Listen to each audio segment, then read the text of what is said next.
This video is going to look at the admissions process for Knole Academy and in turn for every single school that you may be considering, as it is a standard process which is dictated to by Kent. Like most schools, we have to identify in our admissions priority, sorry, I'm going to start again. That's fine, no problem, no problem. So admissions again. This video is going to look at the admissions process for Knole Academy, and this process is very similar to all other schools.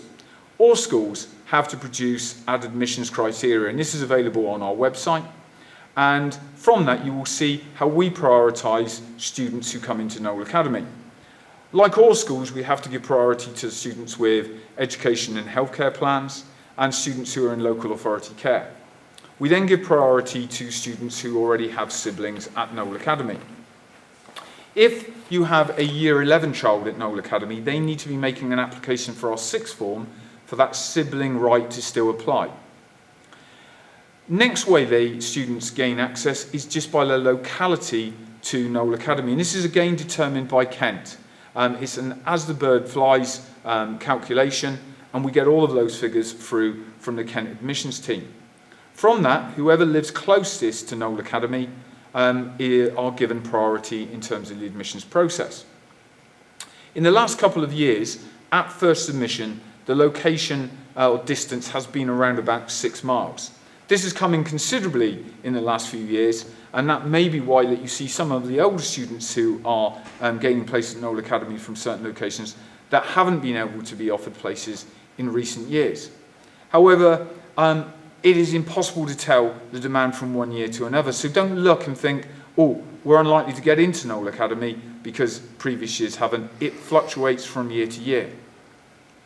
The last way that people can gain priority to Knole Academy is through the Expressive Arts tests. We offer 10% of our places via the Expressive Arts test. And that Expressive Arts test looks at aptitude in art, music, performing arts, e.g. drama, and in dance. Now, it's an aptitude test that students will undertake at home, either a written piece with a photography or a scanning of the diagram, or it would be a recording of a performance, be it musical, drama, or dance.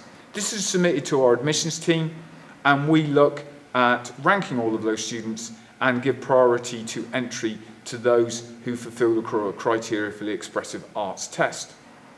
This can be done at any point up until submission of your SCAR forms to Kent, but those Expressive Arts applications need to come directly to us at Knole Academy. Now, historically, we have been oversubscribed. That does not mean we will be oversubscribed in the future. So again, I would encourage parents to put Knole Academy down as a choice if that is where they wish their son or daughter to go. There is no gaming the admission system. You should always put your favourite school first, followed by your second favourite school, followed by your third, fourth, or how many choices Kent are allowing in each particular year. You don't gain anything by putting your favourite school second or third or behind a different one. And make sure you use all of those choices. Now, when Kent come back with the offers, the advice that they give, and I will support that, is to always accept the first school you're given, so you know you have a place in a school for the next academic year. And then if you still want to gain a place at a different school, go onto the waiting list and appeal.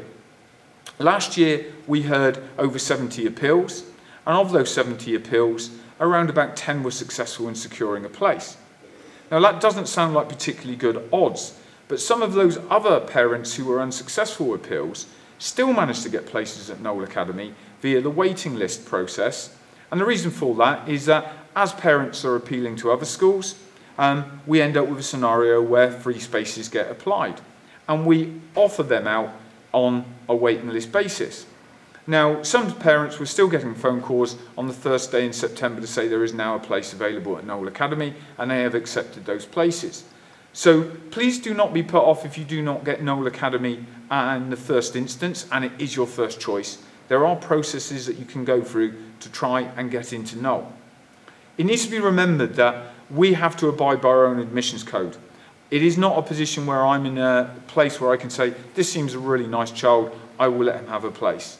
It would be lovely if we could do that, but that's not the way the process goes. It's around the actual criteria, which fundamentally is on distance.